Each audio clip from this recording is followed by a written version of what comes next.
Bienvenidos al episodio 1, Estados Unidos, la reina. La pieza que domina el tablero por amplitud, por velocidad y por capacidad de imponer agenda. La reina no necesita pedir permiso, se mueve como si el tablero fuese propio. Pero hay un detalle que muchos pasan por alto. Cuando una reina siente que el mundo se vuelve competitivo, no se vuelve más razonable, se vuelve más doctrinaria. Y este 2026 huele exactamente a eso. Doctrinas, perímetro y control de flujos. Arranquemos por una palabra que parece vieja, pero que es dinamita cuando vuelve a aparecer. Monroe. La doctrina Monroe no es una frase cool para un discurso.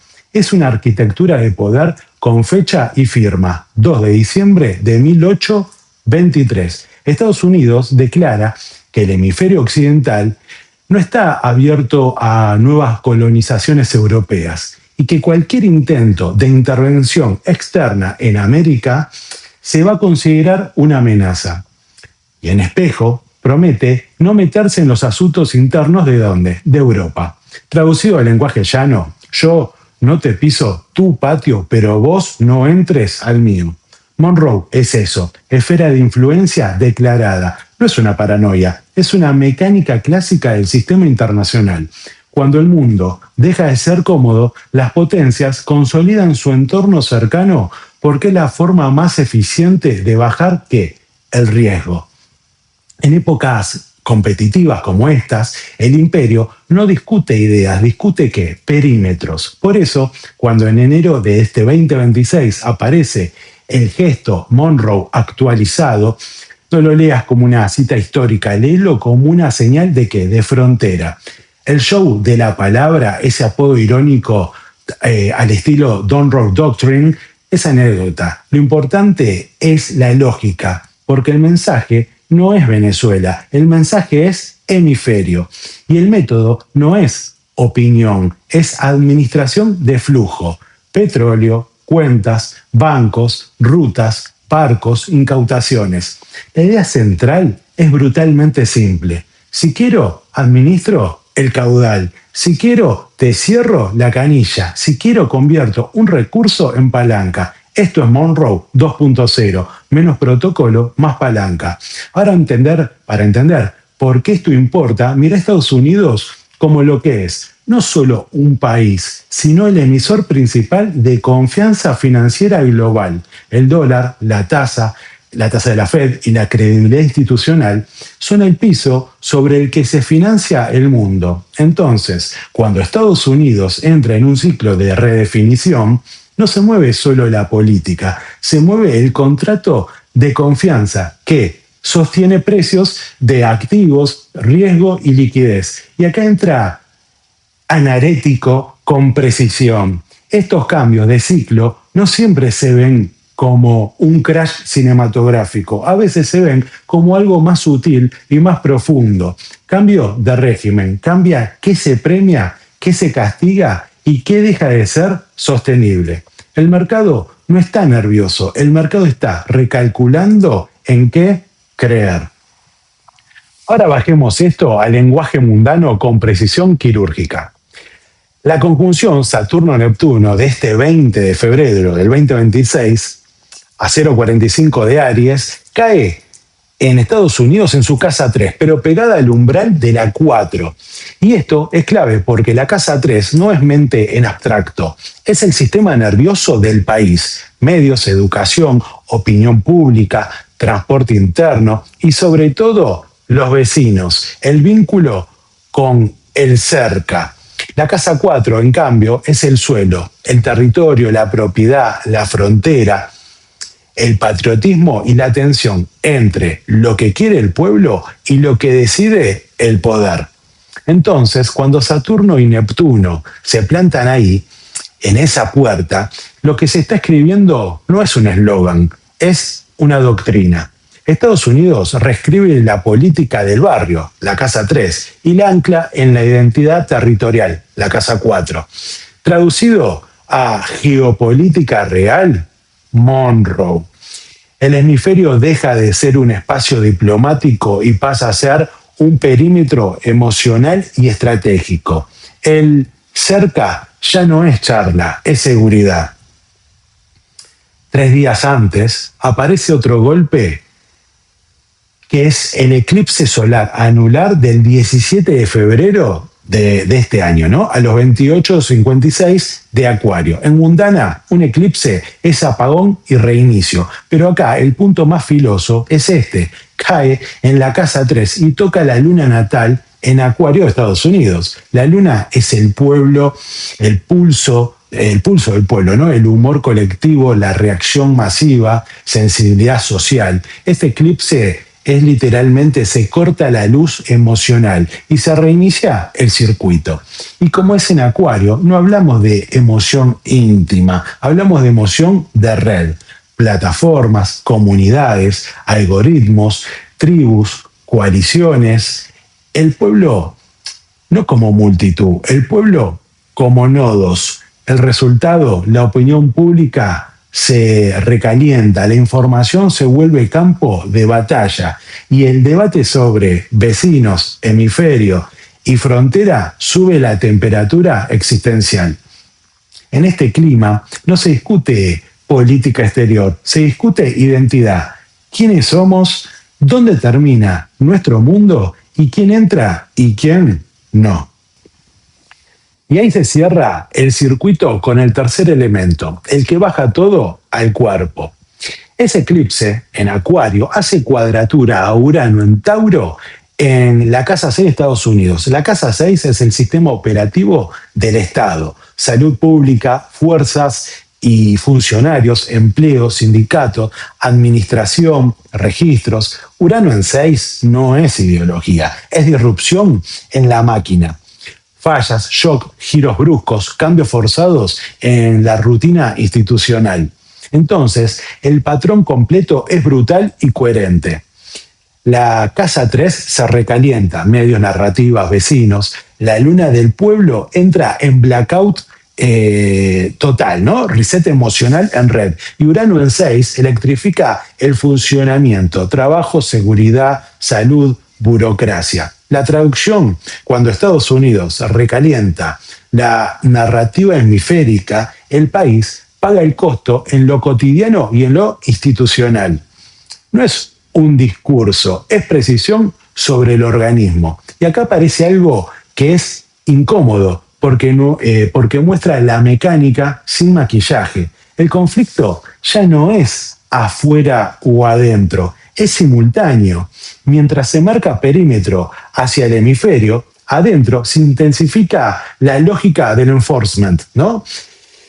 Minnesota es un ejemplo perfecto de cómo se ve la tensión cuando el Estado se pone operativo. Despliegue masivo, más de 2.000 agentes que envían, protestas enormes y un episodio fatal que se vuelve símbolo. Y además, el detalle político que duele. Denuncias de que muchas de esas operaciones se concentran en zonas gobernadas ¿por quién? Por demócratas. ¿Qué significa eso en clave de régimen? Que la frontera deja de ser solo geopolítica, se vuelve interna. La frontera pasa a ser dentro del país, entre estados, entre ciudades, entre narrativas, entre nosotros y ellos. Y cuando eso se instala, la reina empieza a ganar territorio rápido. ¿Pero a costa de qué? A costa de romper el pegamento social. Ahora bien, para entender por qué Trump encaja perfecto en este clima, lo voy a mirar desde un ángulo serio. No para hacer profecía, sino para entender qué mecanismos se activan cuando una figura política entra en determinados ciclos.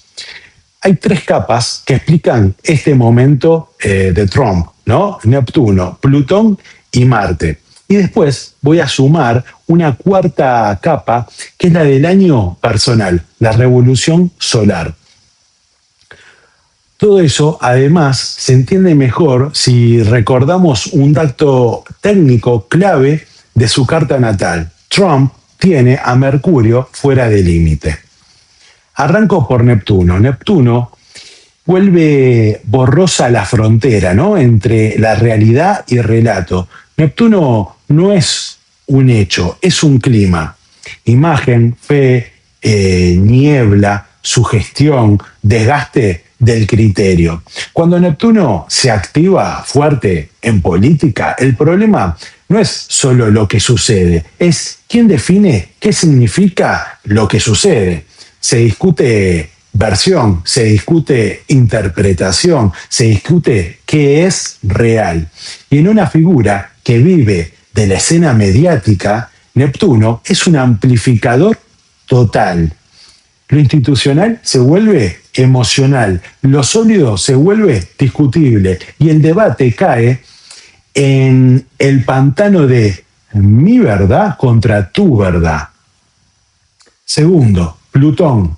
Plutón es poder, compulsión, presión subterránea y reestructuración. Plutón no pide permiso, fuerza un cambio de reglas. Cuando Plutón entra en juego en la vida de un líder, aparece el conflicto entre el control personal y el control sistémico, instituciones, plataformas, reglas del juego, y también aparece el costo psíquico de sostener credibilidad cuando el sistema cambia. Plutón es el momento donde lo que estaba oculto se vuelve inevitable. Y en Trump eso se traduce en una pulsión muy clara. No solo quiere ganar la discusión, quiere dominar el marco donde la discusión existe. Tercero, Marte. Marte es acción, choque, reacción, confrontación, impulso. Marte es modo combate. Cuando Marte se activa, el clima sube rápido, se decide en caliente, se escala, se polariza. Marte es el gatillo que convierte tensión en conflicto visible. Y acá aparece un fenómeno típico cuando convive Neptuno y Marte, ¿no? Mezcla de planos. Temas de Estado conviven con peleas de show, periodistas, celebridades, actores. No es capricho, es firma. Neptuno vuelve porosa la frontera entre lo que es la política y el espectáculo. Y Marte pelea y la atención pública se convierte en un campo de batalla. Y ahora el dato técnico clave que es tan importante en Donald Trump.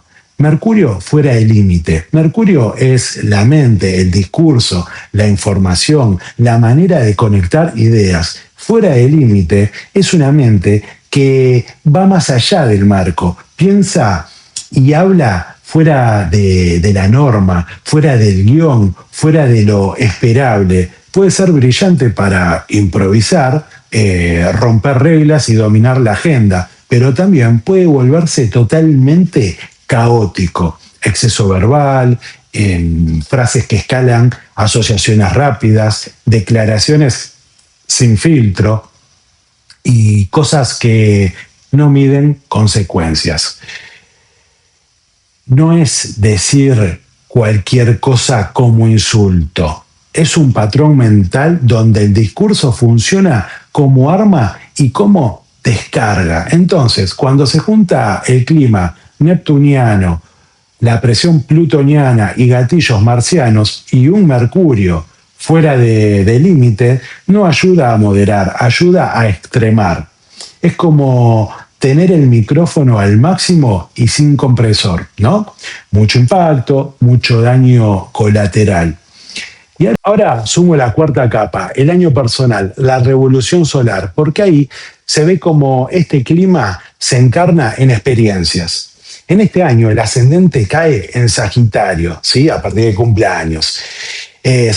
Sagitario marca redireccionamiento de energía, necesidad de sentido, propósito, rumbo. No es un año liviano, es un año donde se siente que hay que definir hacia dónde va el viaje y si el viaje es el correcto, si la historia personal está alineada con el pulso vital.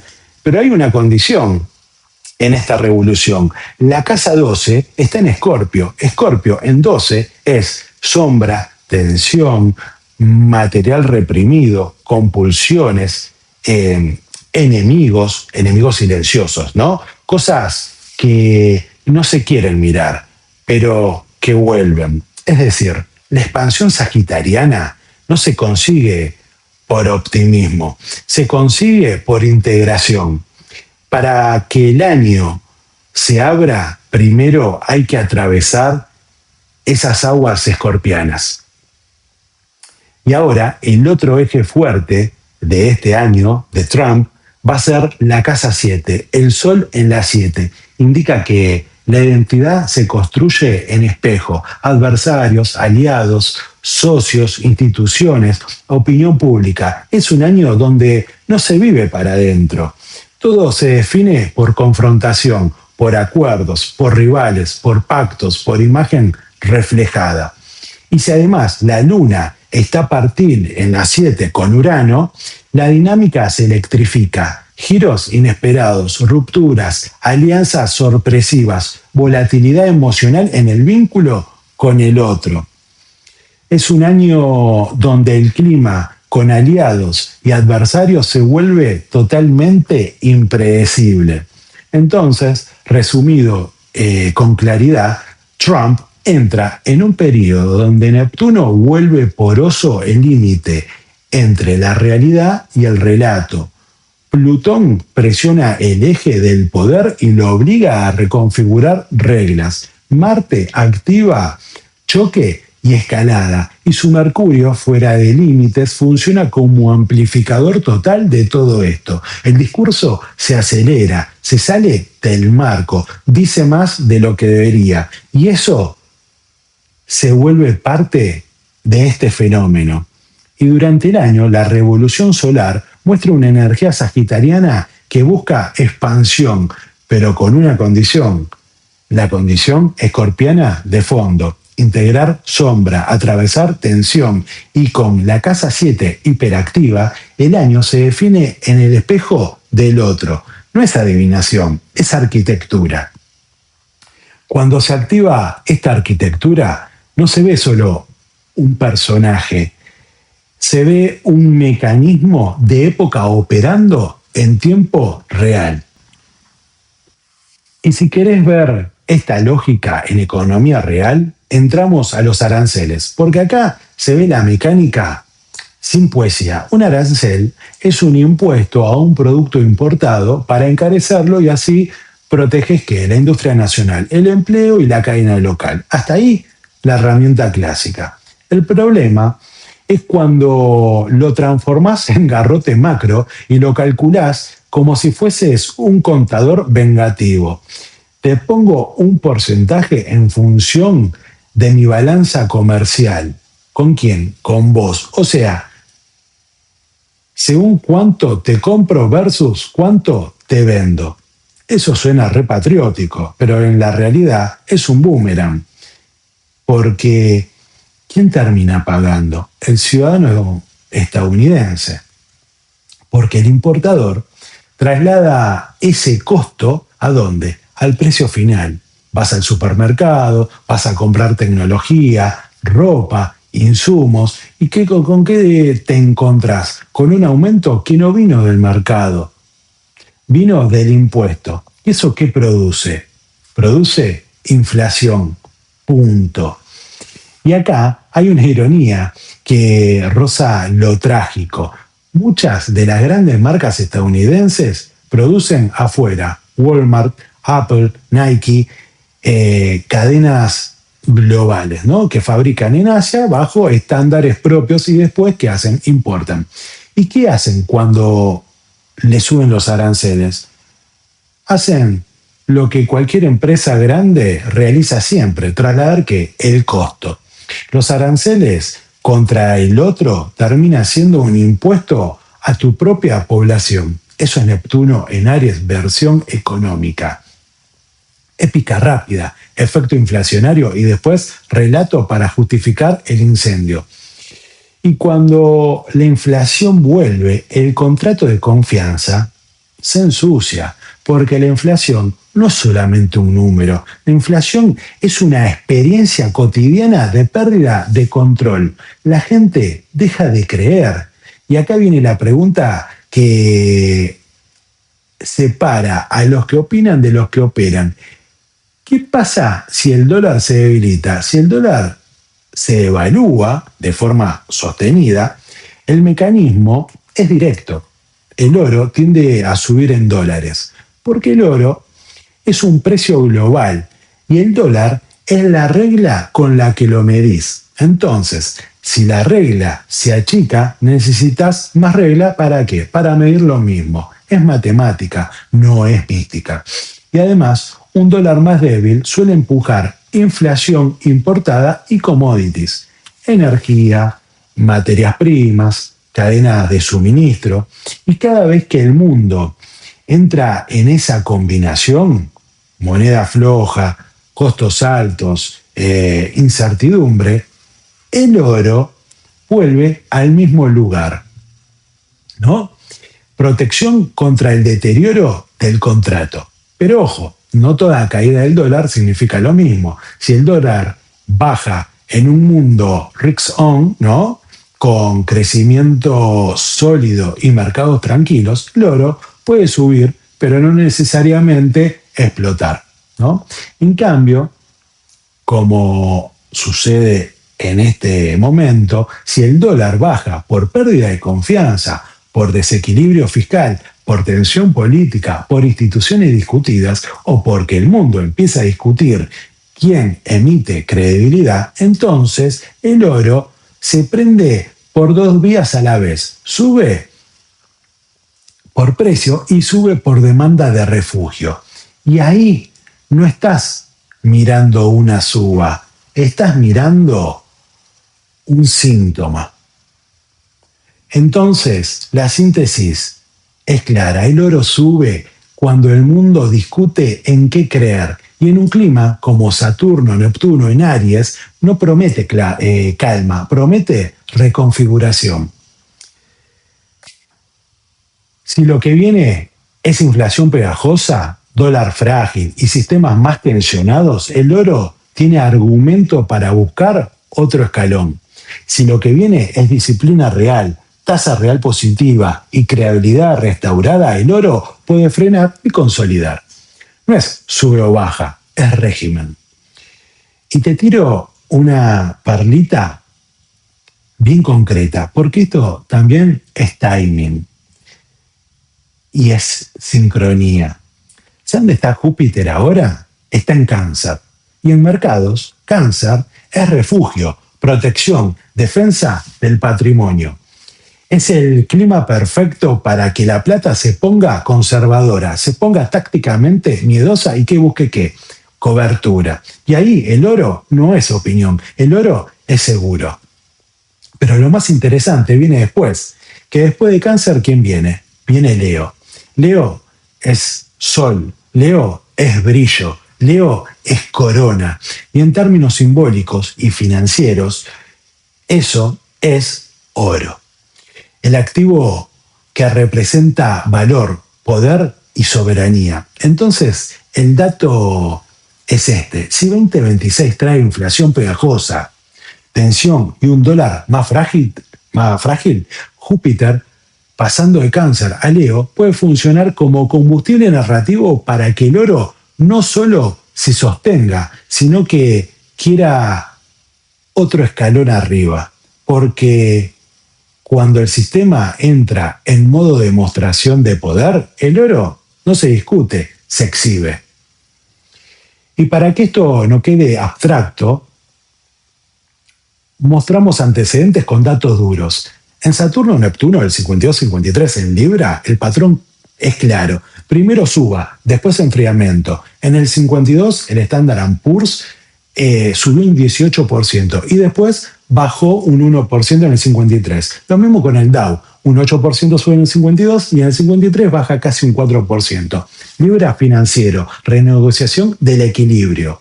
Luego tenemos en los 70 Neptuno en fuego, ¿no? El oro como termómetro de confianza. Entre el 71 y enero del 80, el oro pasa de $35 a 850 la onza Troy, ¿no? La inflación en Estados Unidos llega a casi un 14% en los 80. ¿Y cómo se arregla? Con Saturno puro.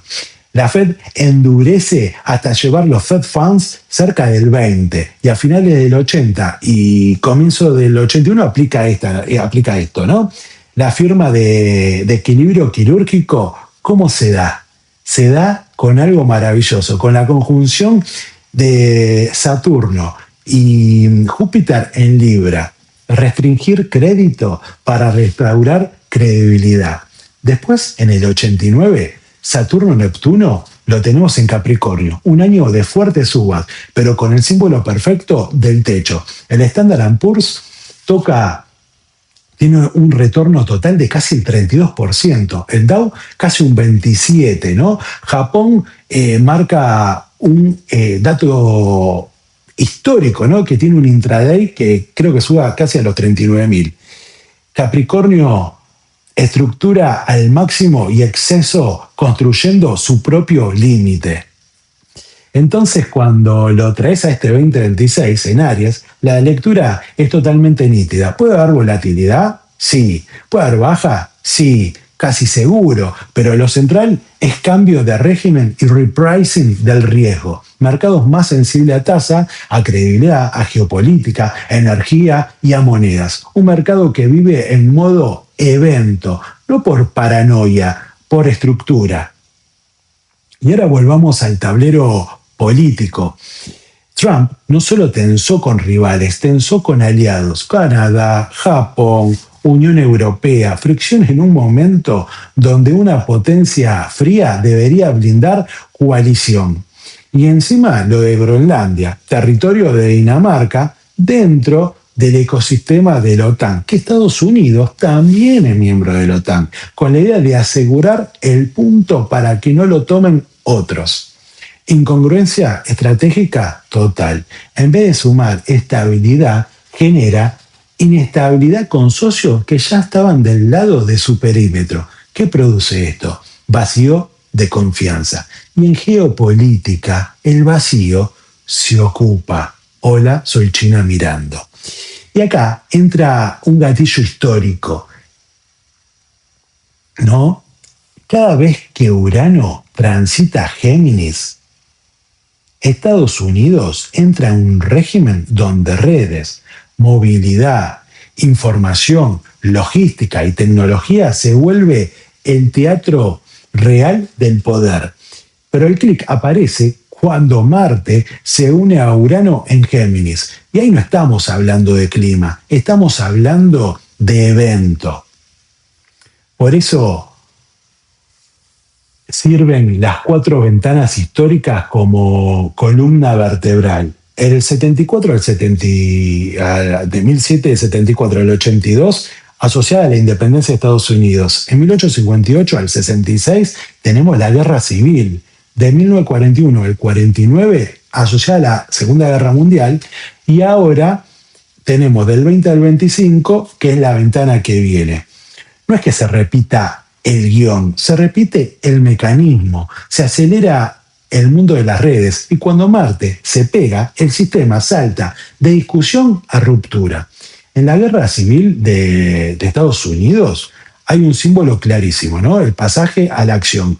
Tenemos Fort Sumter en 1861, ¿no? Un punto donde el debate deja de ser debate y el conflicto se vuelve material. Y en el cierre de ese mismo ciclo aparece otro golpe de sello, la rendición de Robert Lee en 1865.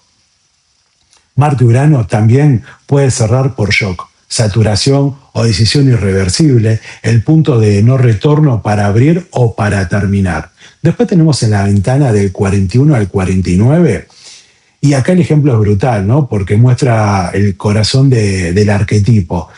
Hiroshima y Nagasaki, ¿no? En el 45. La innovación convertida en arma, tecnología aplicada acá al conflicto, ¿no? Reglas que cambian de un día para el otro. Y Géminis lo vuelve todavía más coherente, ¿no? El campo de batalla no es solo territorio, es comando, coordinación, cadena de suministro. inteligencia, redes, propaganda, infraestructura de información. Entonces, con esta historia atrás, viene un dato muy importante. Este 4 de julio, justo el día de la independencia de Estados Unidos, Marte y Urano van a perfeccionar la conjunción exacta en los 3 grados de Géminis. ¿Y dónde cae? Cae en la casa 6, ¿no? Porque la 6 es el cuerpo operativo, como veíamos anteriormente, del Estado. Trabajo, la base administrativa, funcionarios, servicios, fuerza de logística, salud pública, registros y, bueno, burocracia. Entonces, este 4 de julio de este 2026 no es un tránsito para frases lindas, es Marte-Urano sobre el sistema que sostiene el funcionamiento. No es tránsito para imagen, es tránsito para operación. Y que ocurra justo el 4 de julio lo vuelve doblemente significativo. La independencia no se prueba en discursos, se prueba en logística, en empleo, en fuerza, en salud, salud pública, en un Estado funcionando bajo estrés total. Las activaciones con este símbolo son claras. Tensión laboral y medidas drásticas, shocks operativos, disrupciones tecnológicas o eventos imprevistos, ¿no? Más estrés sanitario, fallas o rupturas administrativas. Y eso no es profecía, es patrón. Y cuando el patrón se enciende, la historia acelera. O sea, que Estados Unidos, sí, es la reina. Pero la reina no gobierna sola, depende de su ejército de piezas y depende de que el tablero crea en su legitimidad de cada movimiento que hace. Y cuando Trump vuelve a pronunciar Monroe, no está recitando 1823, está marcando perímetro. Cuando aranceliza la economía con lógica de garrote, no está protegiendo al pueblo, está encareciendo la vida del pueblo y encima ensuciando el contrato monetario. Cuando presiona instituciones y convierte política en espectáculo, no está fortaleciendo la república, está erosionando la forma que sostiene la confianza. Y cuando el mundo ve eso, no se asusta, recalcula, porque en los cambios de régimen el dinero se vuelve brutalmente honesto, se mueve hacia aquello que siente siempre más estable. Por eso el oro vuelve al centro como símbolo y como seguro. Así que este episodio no se trata de un hombre, se trata de un mecanismo de época usando a un hombre como amplificador. Estados Unidos es la reina, sí, la pieza con más libertad, la que domina por amplitud y por velocidad, pero ahí aparece el pecado clásico de la reina, confundir movilidad con autoridad y volumen con música. Y el tablero no aplaude, el tablero cobra, el tablero corrige, el tablero ajusta la cuenta. Esto fue Analítico 29, el episodio 1, Estados Unidos, y te lo decimos sin humo. En el tablero nadie se mueve porque quiere, se mueve porque el ciclo lo exige. Nos vemos en el próximo episodio, cuando el movimiento se vuelva forma.